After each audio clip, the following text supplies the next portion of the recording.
men struggle just as much as women do, but the way we struggle is different. The way we find healing is also different. So today we're going to be talking about men, grief, strength, life disappointment, healing, processing, you name it. And I'm not qualified to talk on that subject. So we do have a friend on our podcast today that will be sharing that with us. But before we get into it, I want to say welcome to the Monday Morning Podcast. My name is Jasmine McGlure. And I'm Mary Miller. And we are both life coaches who experience devastating and sudden loss. And we're hoping to turn our pain into purpose by providing you with hope, healing through having honest conversations. And so today we have somebody who's going to be speaking into the male perspective side of healing.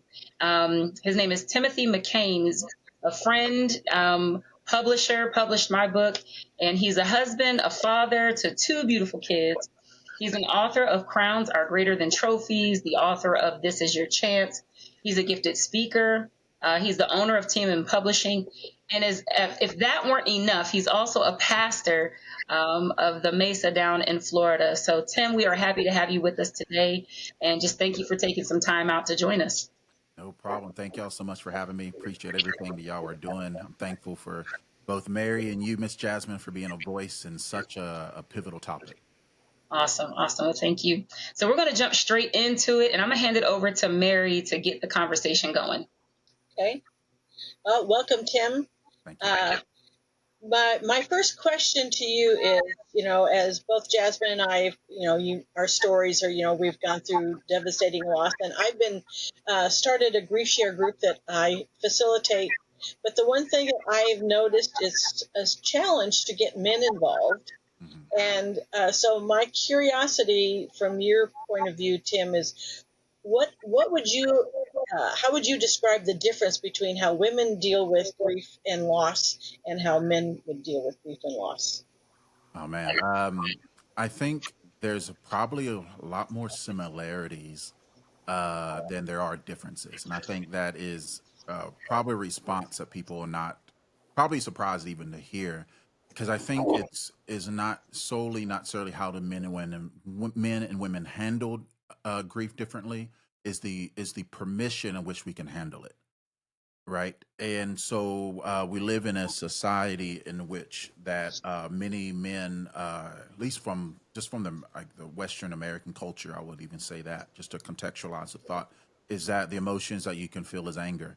And so I think when it comes to like depression and grief, that is probably an anger, that emotion that people are the most familiar with, and all the other emotions may be whether swallowed down or drunken away or smoked away or whatever, or where we will people typically will self medicate themselves from not feeling at all, because because it's a it's a it's a it's a it's a struggle, I believe, for many people just to feel, Mhm.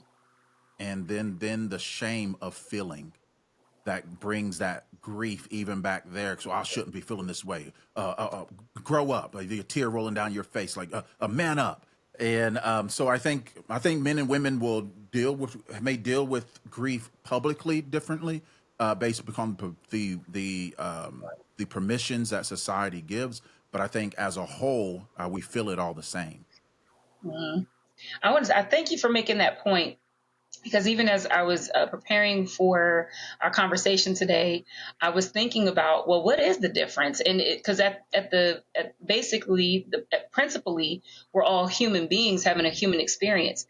So is it truly that men and women are different in it? Or is it, like you said, culturally, what's acceptable and what isn't acceptable makes it look like that there are these vast differences, when in reality, a man is going to hurt the same way a woman does, but a woman has more permission to sob or to seek help or to ask for help than maybe a man does. And I also want to qualify, whenever we talk about grief, whenever Mary and I are in conversation about grief, we don't just box that to grief through the loss of a loved one.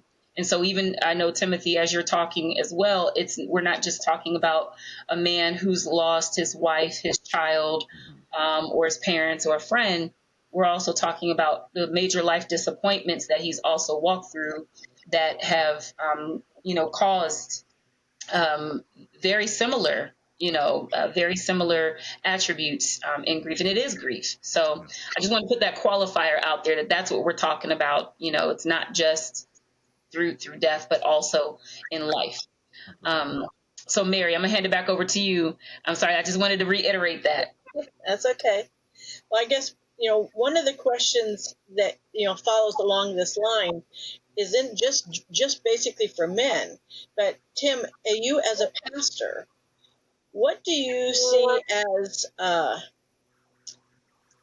trying to think of the right word, as a challenge for people in the church, whether it's men or women, even showing, I don't want to say negative emotions, but not happy emotions, not, that they're struggling. Mm. Oh, what a layered question. First and foremost, thank you so much for asking. Um, I think if we're not careful, religion can do more for hell than for heaven. Hmm.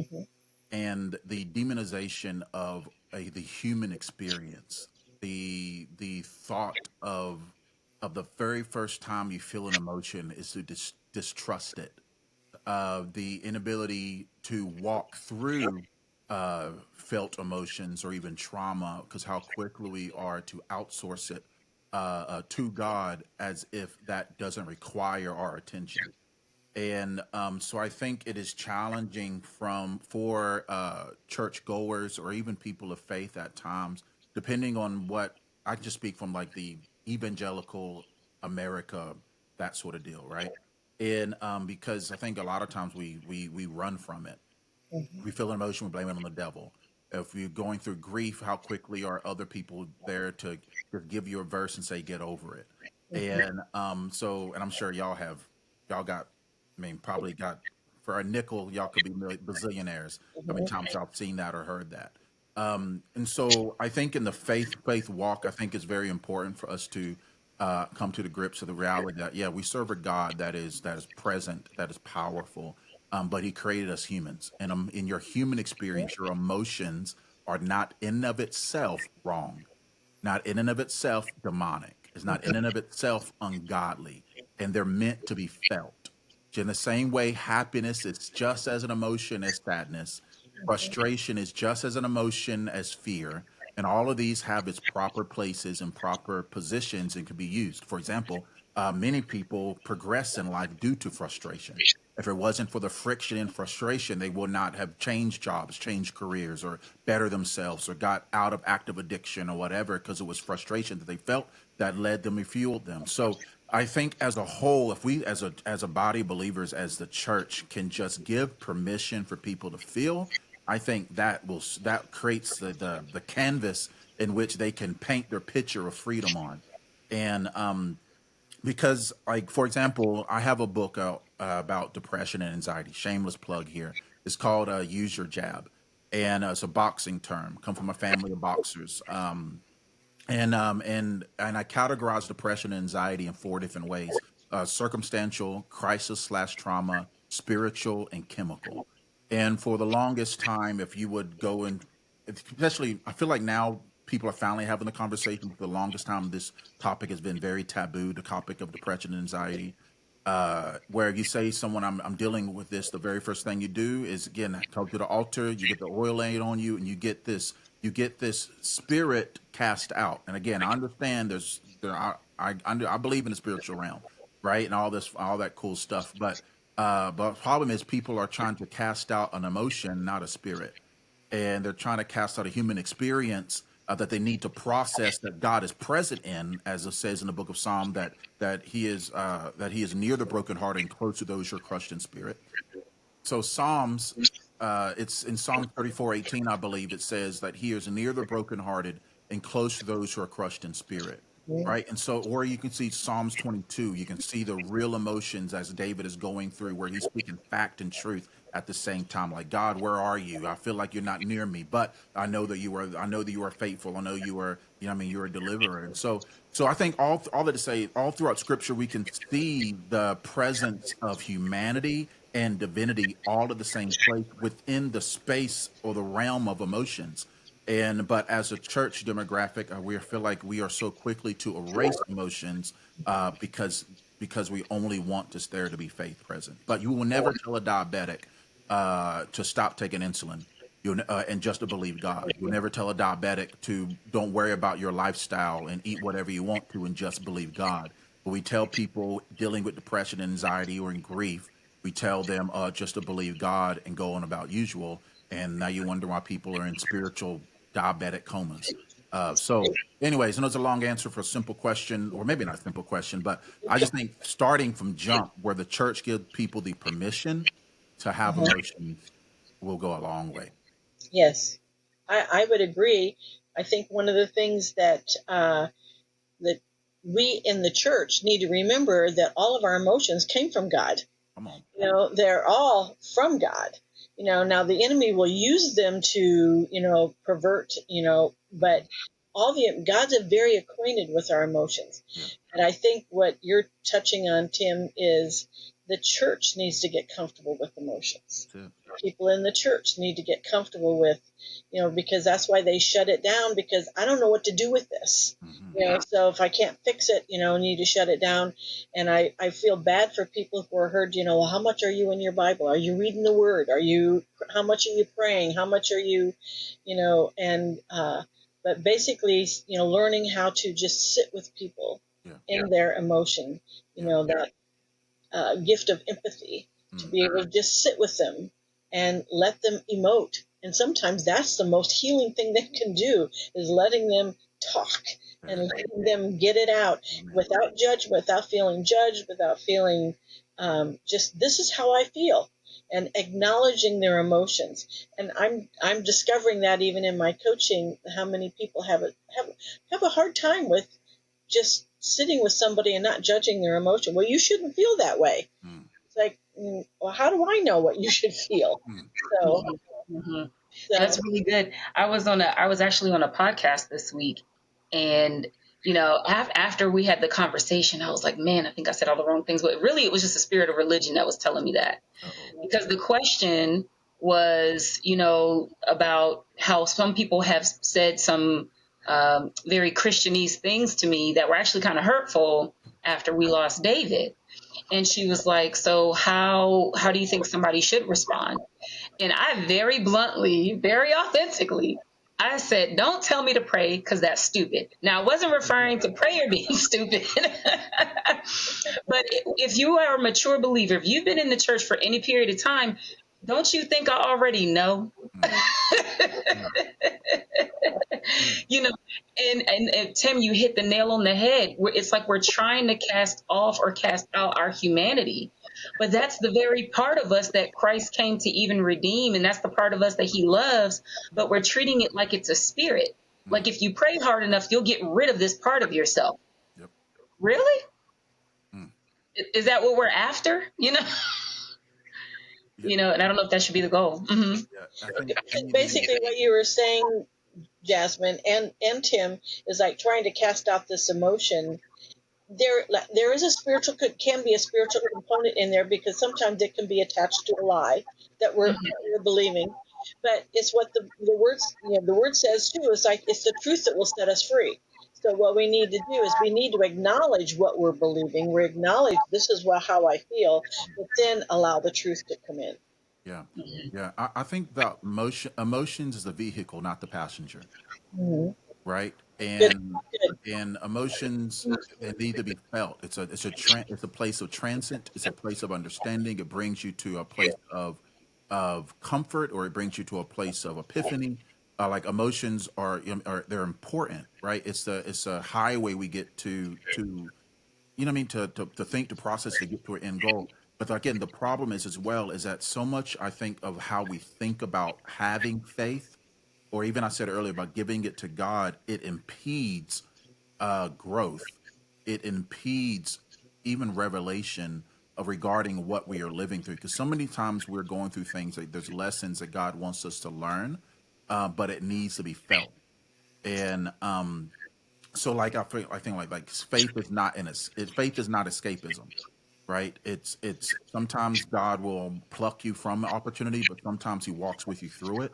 And if we really read scripture, we see more examples of God walking people through mess rather than helping them avoid mess, because the maturity that has to happen, lessons to be learned. And this is a, like James, for example, says, "Consider it pure joy, my brothers, whenever you face trials of any kind, because the testing of your faith develops perseverance.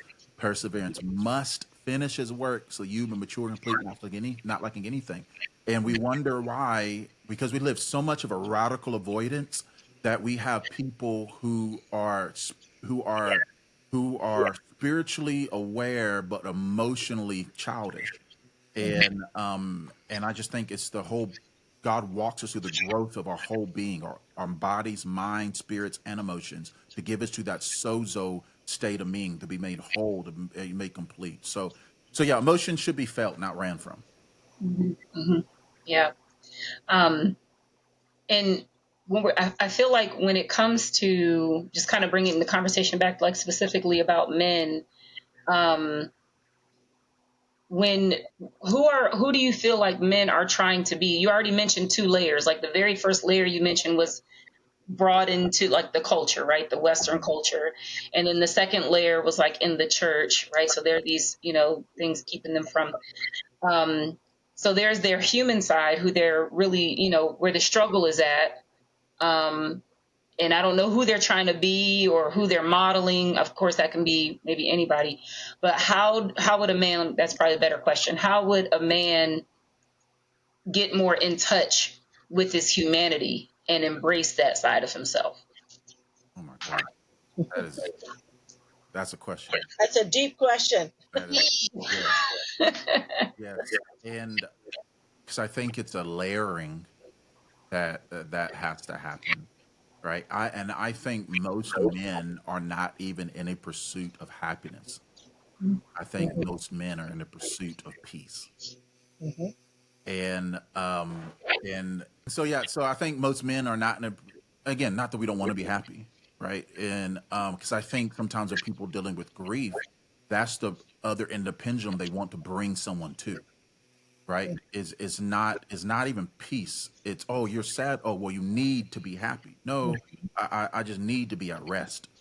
And so I think there's practically a lot of things. Like one thing that I am uh, getting into, and I grew up in the country, so I'm used to being outside, and so I'm trying to touch grass again, and like hiking, backpacking, that sort of thing, right? So, and just to be in an environment that I feel is where sometimes where I'm just away from the things that I guess pulls my attention. That again, that works that has to be done, and I think a lot of times we as men don't even give ourselves that opportunity because there's always something to do, Right. and especially if your value is if you're to the ones around you or in society in general, your value is performance based. Is what do you bring to the table? At what point in a man's life does he even have an opportunity just to be right?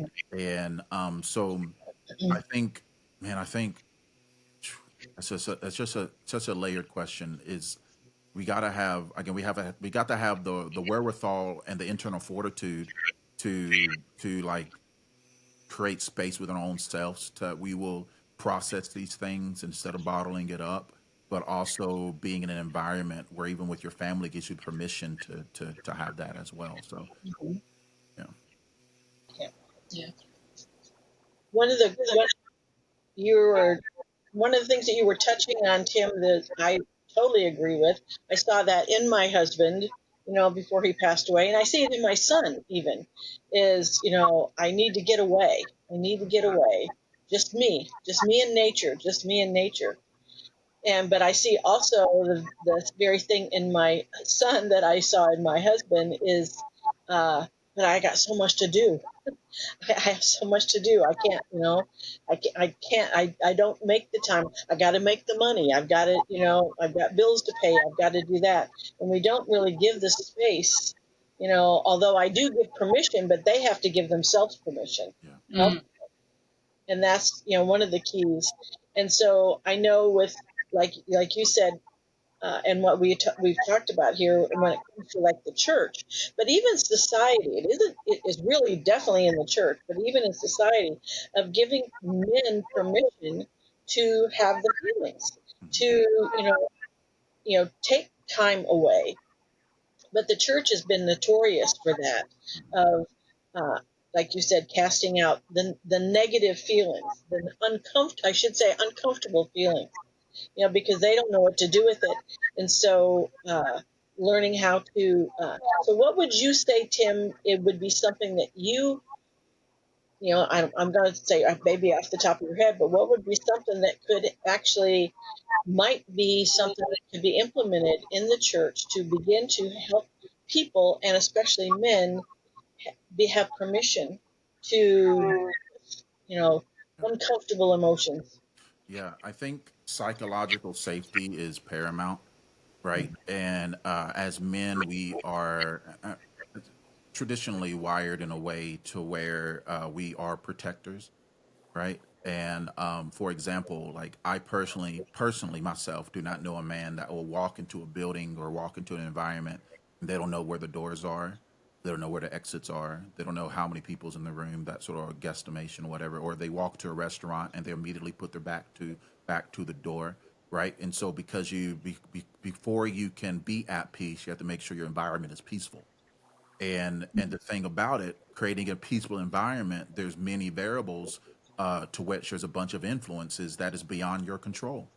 And so family dynamics is important, marital dynamics is important, financial dynamics are important. These things that are bringing disarray into the very sanctuary you're meant to be to have peace, like all those things important. So first and foremost, having psychological safety so you can be at peace, have the environment that's conducive for that place of peace is paramount. If not, then it's rest, not peace.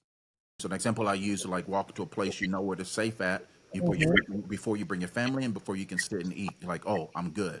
And it's crazy because all this stuff happens in millimeters of seconds, and you don't even think about it. It's so second nature that let me make sure the environment's right. Almost like an animal that goes to the water and he checks everything out before he puts his head to drink, right? Because even though there's a need in front of him, he has to make sure it's safe.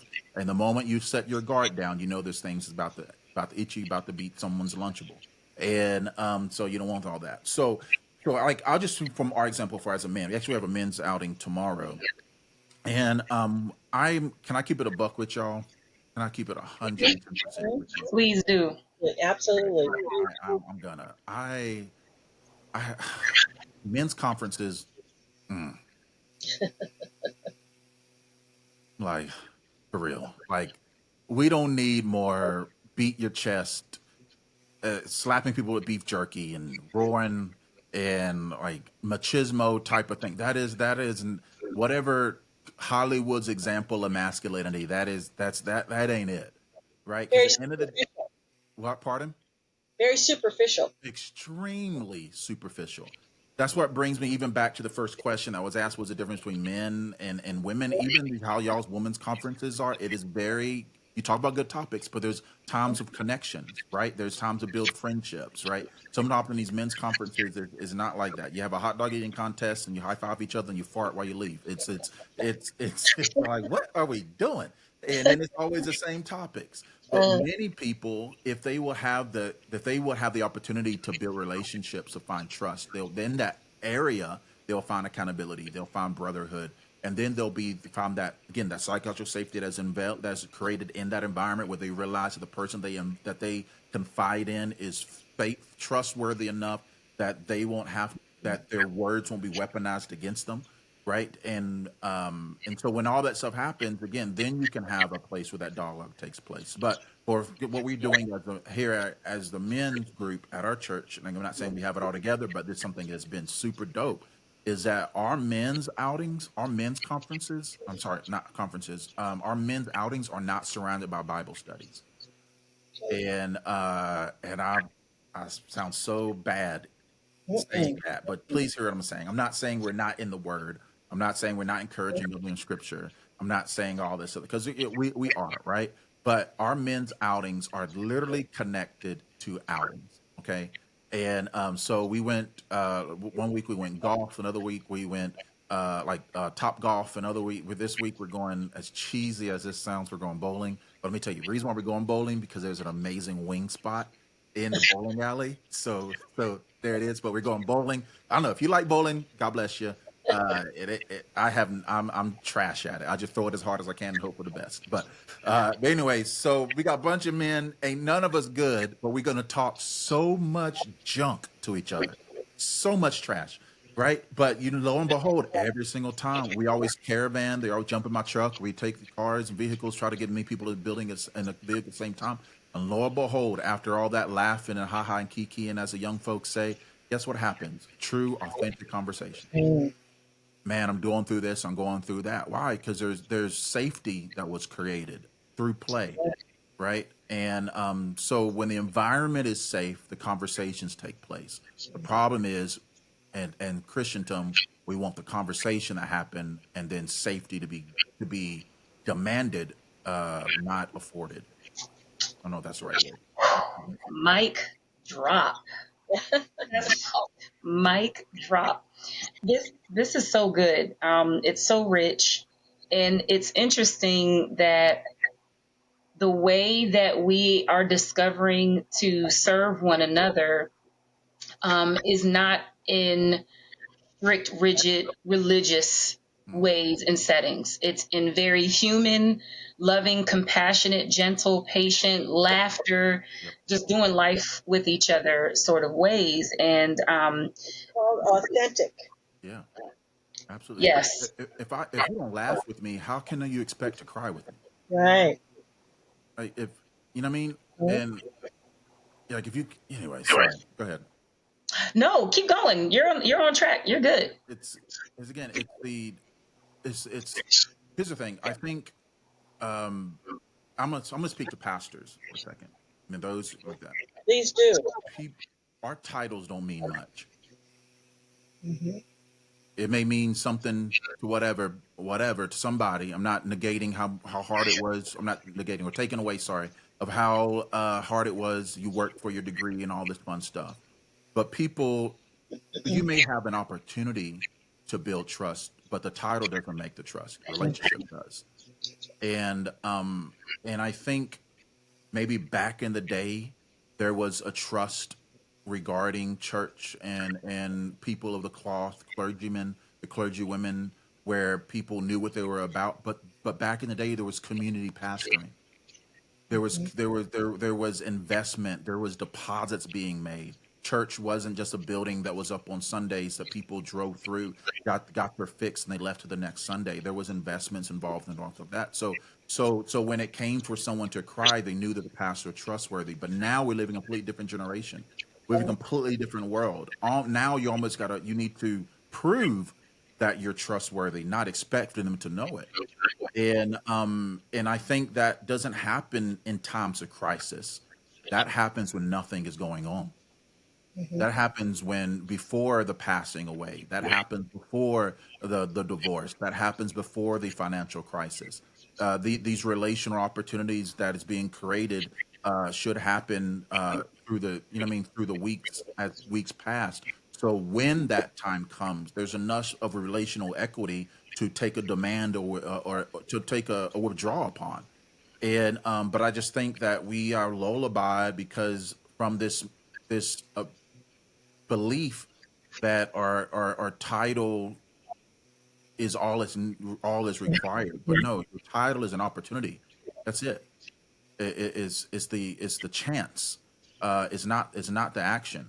And so I think as clergymen, the people of the cloth, as Christians, or whatever you want to say it, I feel like that we have to be mindful of the moments to creating these opportunities and building these relationships and rolling back those stones and again cutting up as the young as a seasoned saints will say and cutting up with each other so there can be those moments where they know who to go to.